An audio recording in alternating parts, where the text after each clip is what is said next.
Никто снаружи понятия не имеет о том, что такое счастье для вас. Я повторю еще раз, никто этого не знает. Ни ваши родители, ни ваши самые близкие люди, самые дорогие друзья, самые уважаемые люди, которых вы знаете, самые убедительные советчики, пожилые люди, молодые люди. Никто не знает, как вам быть счастливым. Не нужно задавать людям эти вопросы. Задавать их нужно только себе. Идти, обжигаться, спотыкаться, пробовать вновь только себе. Я совершенно убежден, что риск стоит того. Потому что если обернуться назад и представить, что вы уже где-то вдали, там вам 80-90 лет, вы оборачиваетесь назад, гордиться по-настоящему вы будете только такими шагами. И вы это знаете. Это не потому, что я вам сказал или где-то в книге так написано. Вы в глубине души это отчетливо знаете. Что если вы в конце жизни, обернувшись, просмотрите все, что вы делали, мне так хотелось бы уберечь вас от этого огромного количества боли, как и мне себя хотелось уберечь. Когда я читал биографии, и у меня бывали моменты, я уже как-то об этом говорил, когда у меня просто повышалась температура, и я говорил себе, что я не выдержу этого разговора с собой, когда уже все будет позади, а впереди будет совсем чуть-чуть, я не выдержу этого диалога с собой. А что такое диалог с собой? Это разговор с этим внутренним камертоном. Он не будет на тебя кричать, он будет просто сожалеть и сказать, что ж ты сделал? Почему ты так обошелся со мной? Почему ты так обошелся со всем тем, что тебе было дано от природы, со всей этой энергией, со всем этим сердцебиением, с этими миллионами ударов сердца, с этим огнем внутри? Почему ты так расточителен был? Почему ты запер все мои желания, фантазии в клетке? Закрыл это все, заглушил каким-то звуконепроницаемым материалом, чтобы только не слышать. Но в конце придется ведь поговорить с собой и ответить на эти вопросы. Я бы не выдержал такой разговор. Как вы решаете вопрос победы или поражения? Всегда ли вы задаете себе этот вопрос? Я проиграл или я выиграл сейчас? Как вы оцените ситуации, в которых очень много оттенков? Весь процесс и все поле битвы, оно находится внутри тебя. Ты властелин и хозяин этого поля битвы. В полном смысле этого слова. Теперь очень важно, как ты будешь оценивать эти ситуации, все свои сражения, на всех фронтах, по всем задачам, вызовам, которые ты себе бросил, которые происходят на этих твоих полях, где ты главный судья. Победа состоит в том, что ты приложил максимальные усилия. Когда ты приложил максимальные усилия? Победа или результат сплетения обстоятельств в твою умозрительную картину — это, по меньшей мере, неадекватное восприятие жизни. Мы не властны над всеми обстоятельствами. Никогда не будем властны. Они всегда будут складываться хаотическим образом, либо по неким энергетическим законам, в которых нам все равно до конца не разобраться. Но мы можем на них влиять, потому что мы управляем полностью своим усилием. Это единственное, над чем у нас есть абсолютная власть. Абсолютная. Ребята, единственная. Еще раз. У нас нет другой сферы, в которой мы имеем абсолютную власть. Над обстоятельствами — никогда. Над другими людьми — никогда. Над собой — всегда и единственное. Над своим усилием. Поэтому, когда ты совершаешь максимальные усилия, ты абсолютно спокоен. Если вы из точки А к точке Б хотите прийти с лучшим результатом, благодаря большему усилию, именно в той сфере, где значимы ваши усилия. Неужели вы думаете, что если вы день за днем будете прикладывать эти усилия, будете стараться, как в подходах в спортивном зале, взять чуть больше вес, сделать на половинку повтора больше, на один повтор больше, что вы к точке Б не придете с лучшим результатом? Конечно, придете. Гарантированно. Абсолютно точно. Но вы будете судить, и вы будете оценивать свои усилия. Выложиться надо будет по максимуму. Теперь насчет обстоятельств. Вот ваши дни таким образом и строятся. Вы на этих полях сражения ставите себе измеримые задачи. Сами понимаете, что эти задачи находятся в вашей власти. Еще раз, ребята, подчеркну.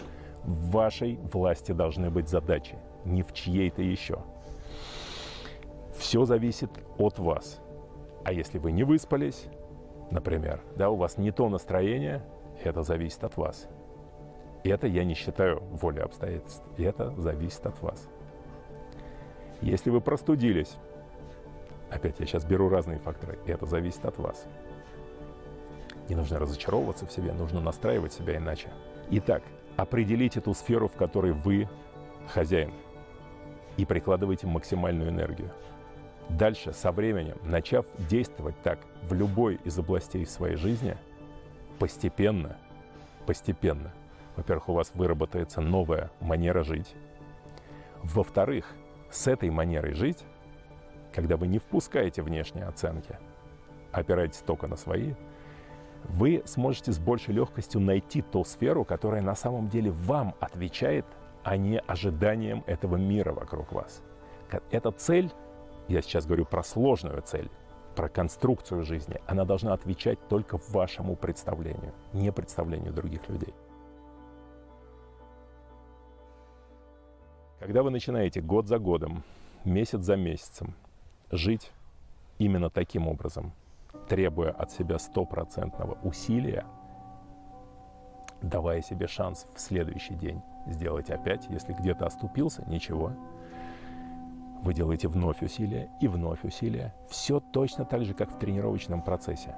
Неизбежно в результате такого тренировочного процесса улучшается форма.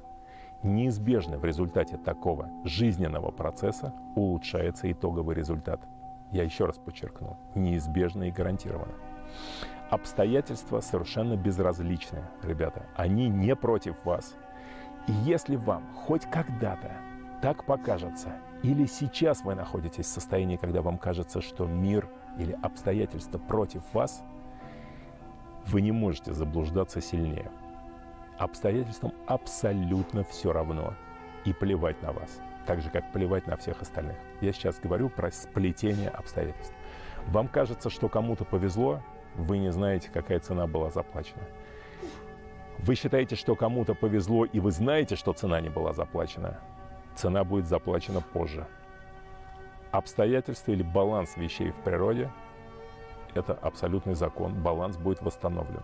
Никогда не пеняйте на какие-то результаты людей вокруг. Вы понятия не имеете ничего об их жизни, особенно об их жизни внутри, и тем более о том, что им предстоит пройти. Поэтому смотрите внимательно на себя и накапливайте тот самый энергетический вклад через свои каждодневные, дисциплинированные усилия по тому, чтобы выложиться по максимуму сейчас, постараться изо всех сил.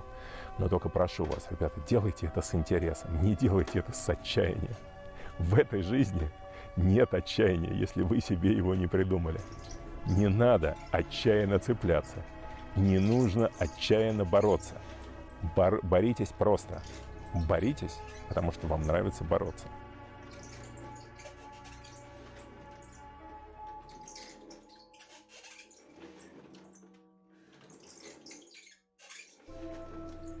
Это твоя жизнь. Только твоя. Не позволяй никому есть свет. Возможно, он не так уж и ярок, да. Но он сильнее тьмы. Будь начеку. Ведь шансы предоставляются всем. Учись распознавать и реализовывать их. Да, смерть тебе не победить, но ты можешь победить запах смертельной затхлости. Watching numbers grow is what I call sightseeing. In the front row, run it up when they hype me. The following grows, they know how to ignite me. Call me CEO, I've been running shit right, see. And I ain't playing. Твоя. Осознай это, пока ты все еще жив. Ты всемогущ. И миру не терпится, наконец, увидеть это.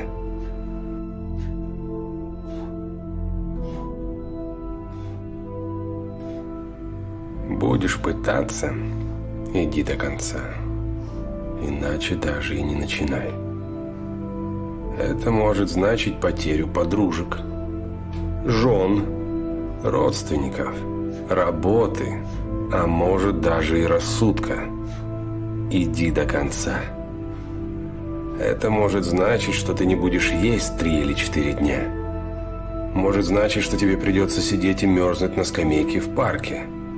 Может значить тюрьму, насмешки, издевательства, изоляцию. Изоляция – это дар. Потеря всех – это как тест твоей выдержки. Тест того, насколько сильно ты действительно хочешь сделать это. И ты сделаешь это. Несмотря на неприятие. Несмотря на наихудшие расклады в жизни. Состояние будет такое, которого ты даже и представить себе пока не можешь. Будешь пытаться, иди до конца. Сделай это. Сделай это. Сделай это. Сделай это. Иди до конца. До конца. Ты оседлаешь жизнь и закричишь во все горло. Это единственный, по-настоящему правильный бой в твоей жизни.